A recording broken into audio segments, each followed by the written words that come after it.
Toyota Fortuner, जिसको करीब 14 साल पहले इंडियन मार्केट में पहली बार लॉन्च किया गया था और उस समय इसकी कीमत महज 18 लाख रुपए थी। और आज इस एसयूवी की लोकप्रियता इतनी काफी बढ़ गई है कि बड़े बड़े सेलिब्रिटी से लेकर देश के पॉलिटिकल नेताओं की पहली पसंद बन गई है। तो आखिर टोयोटा की फॉर्च्यूनर में है क्या कि आम इंडियन से लेकर बड़े बड़े सेलिब्रिटी के दिल में अपनी जगह बना ली है, और क्यों आज फॉर्च्यूनर एक कार से ज्यादा स्टेटस सिंबल्स बन चुकी है, और कैसे इस कार से इंडियन गवर्नमेंट अपनी जेब गर्म कर रही है। तो आज इन्हीं सभी सवालों का जवाब हम इस वीडियो में देने वाले हैं। दोस्तों, साल था 2009 जब पहली बार टोयोटा ने फॉर्च्यूनर को इंडिया में लॉन्च किया था, जिसकी प्राइस करीब उस समय 20 लाख रुपए हुआ करती थी, जो आज के समय में बढ़कर 50 लाख को भी बीट कर चुका है। यानी कि केवल 14 इयर्स के गैप में ही इसकी प्राइस 2.5 गुना बढ़ चुकी है। जबकि महिंद्रा की स्कॉर्पियो, जो कि इंडिया की मोस्ट लोगों की पहली पसंद है, उसकी प्राइस टाइम फ्रेम में डबल भी नहीं हुई है। वैसे इसकी कीमत का अंदाजा आप पेट्रोल से भी लगा सकते हैं,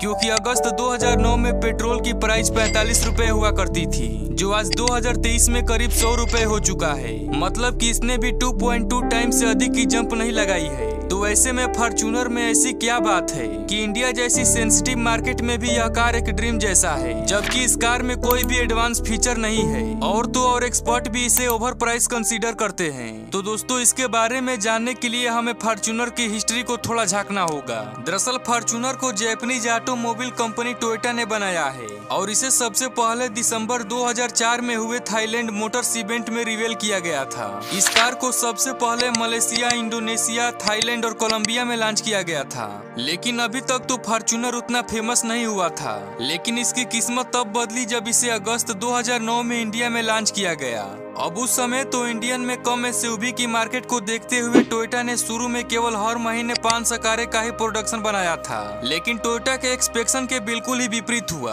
क्योंकि शुरू के 6 महीने में ही 3800 से भी ज्यादा कारें की सेल्स की, और देखते ही देखते इंडिया के एसयूवी में 65% से भी ज्यादा मार्केट पर अपना कब्जा जमा लिया। और बात करें आज के टाइम की, तो फॉर्च्यूनर आज एसयूवी मार्केट का 85% से भी ज्यादा की मार्केट बन चुका है, जिससे कोई भी दूसरी कार कंपनी इसको टक्कर नहीं दे पा रही है। फॉर्च्यूनर ने तो एक समय इंडिया में ऐसी सनसनी मचा दी थी कि इसके बुकिंग को भी रोकना पड़ गया था।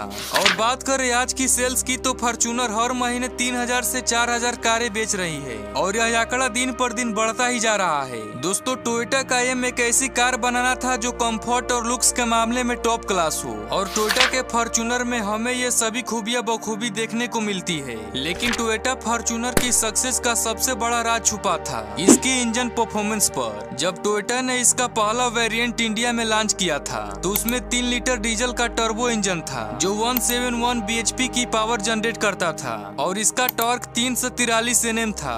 अब दोस्तों, bhp यानी ब्रेक हॉर्स पावर इंजन की वो पावर होती है जिसे बिना किसी पावर लॉस के कैलकुलेट किया जाता है, और वही इंजन की टॉर्क हमें यह बताता है कि एक कार कितने वेट के साथ कितनी स्पीड से आगे बढ़ सकती है। अब मोटे मोटे तौर पर यह कहा जा सकता था कि फॉर्च्यूनर की सक्सेस का सबसे ज्यादा क्रेडिट उसके इंजन को जाता था। और बात करें आज की इंजन की, तो टोयोटा ने उसको भी काफी ज्यादा अपग्रेड कर दिया है, जिससे इसकी पावर और भी ज्यादा बढ़ गई है। अब बात करें इसकी पॉपुलैरिटी की दूसरी वजह की, तो इसमें लुक्स और ऑन रोड प्राइस आता है। फॉर्च्यूनर की मस्कुलर लुक्स इसकी पावर और ब्रांड को भी बखूबी दिखाते हैं, और आप शायद विश्वास नहीं करेंगे, इसका प्राइस भारत को छोड़कर बाकी सभी देशों में 10 से 15 लाख रुपए तक कम है। लेकिन फिर भी इंडिया के लोगों को इससे कोई फर्क नहीं पड़ता, जिससे आज भी लोग ज्यादातर इसी कार को खरीदना पसंद कर रहे हैं। अब दोस्तों, इस माइंडसेट का सबसे बड़ा रीजन है ह्यूमन बेसिक नेचर का, क्योंकि हर इंसान अपने लाइफ में खूब सारा पैसा कमाना चाहता है, और जब वह एक बार सक्सेस हो जाता है तो वह अपनी पावर को लोगों के सामने शो ऑफ करना चाहता है, जिससे लोग उसका रिस्पेक्ट करेंगे और उसका सोशल स्टेटस भी हाई होगा। टोयोटा फॉर्च्यूनर की पॉपुलैरिटी का एक कारण और भी है ऑफरोडिंग, क्योंकि फॉर्च्यूनर एक 7 सीटर एसयूवी है जो कि ऑफरोडिंग के लिए बेस्ट मानी जाती है, और ये फीचर एसयूवी के किसी भी सेगमेंट में देखने को नहीं मिलते। अब फॉर्च्यूनर की इंडिया मार्केट में एंट्री लेने से पहले इस पर फोर्ड और पजेरो जैसे एसयूवी का कब्जा हुआ करता था, लेकिन इन कंपनियों की सर्विस अच्छी नहीं थी, और फॉर्च्यूनर के आने के बाद और भी हालत खराब हो गई। अब टोयोटा इससे छुटकारा पाने के लिए इनोवा जैसे कार पहले ही इंडिया में लॉन्च कर चुका था, जिससे उनकी आफ्टर सेल्स अच्छी थी, और इसका ही पूरा इम्पैक्ट उनके फॉर्च्यूनर सेल्स पर देखने को मिला।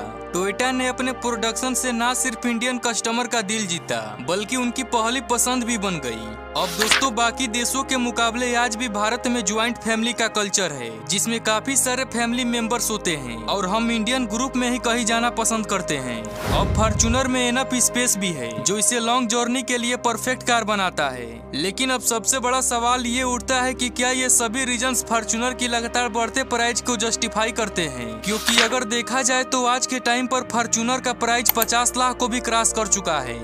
इसके पीछे कई और भी रीजंस हैं जो डायरेक्टली कार के फीचर से डिपेंड नहीं होते। दरअसल जब भी किसी कंपनी के लिए कोई प्रोडक्ट उसके लिए हाई परफॉर्मेंस होता है तो कंपनी दूसरे प्रोडक्ट पर कम फोकस करने लगती है, और दोस्तों टोयोटा के केस में भी सेम यही हो रहा है। इसकी हाई डिमांड होने के कारण टोयोटा अपना पूरा रिसर्च और फोकस इसी कार पर ही दे रहा है। हालांकि ये सब करने में भी टोयोटा का ज्यादा खर्चा हो रहा है, इसीलिए वह कार के प्राइस को भी इंक्रीज करते जा रहे हैं। फॉर्च्यूनर के प्राइस बढ़ने का एक बड़ा कारण कोरोना भी था, जिसने सप्लाई चेन पर बड़ा नुकसान पहुंचाया। इस वजह से कंपनी का सेल्स डाउन हो गए, जिसके कारण टोयोटा ने इसके प्राइस को इंक्रीज कर दिया। अब देखा जाए तो सभी कार कंपनियों ने भी प्राइस हाई किया था, लेकिन टोयोटा ने फॉर्च्यूनर के साथ कुछ ज्यादा ही कर दिया, क्योंकि टोयोटा अब जान चुका था कि फॉर्च्यूनर अब इंडियंस के लिए पैसे से बढ़कर हो गई है। इसीलिए वह अब नोटों पर नहीं बल्कि इमोशंस पर बिकती है। अब इससे आप सोच रहे होंगे कि फॉर्च्यूनर से सबसे ज्यादा पैसा जापानी कंपनी टोयोटा कमा रही है, तो आप गलत हैं, क्योंकि भारत में बिकने वाले हर फॉर्च्यूनर से सबसे ज्यादा पैसा खुद भारत सरकार कमाती है। एक लग्जरी कार होने के कारण इसको 28% जीएसटी के स्लैब में रखा गया है, जो कि भारत में जीएसटी का हाईएस्ट स्लैब होता है। इसीलिए 50 लाख की फॉर्च्यूनर पर टोयोटा की 14 लाख तो केवल जीएसटी ही देना पड़ता है। इसके बाद कई और भी सोर्सेस हैं जिससे अच्छा खासा पैसा वसूला जाता है। अब इन सभी को ऐड कर दिया जाए तो केवल एक फॉर्च्यूनर की सेल से ही इंडियन गवर्नमेंट 18 लाख रुपए तक कमाई करती है, जबकि 50 लाख की कार बेचने से डीलर्स का महज 1 या 2 लाख रुपए तक ही मिलता है, और टोयोटा कंपनी की जेब में भी लिमिटेड पैसा ही पहुँचता है। तो दोस्तों उम्मीद है फॉर्च्यूनर महंगा होने के बाद भी क्यों इतनी ज्यादा फेमस है। बाकी आपको वीडियो के बारे में क्या कहना मुझे कमेंट में बताइएगा।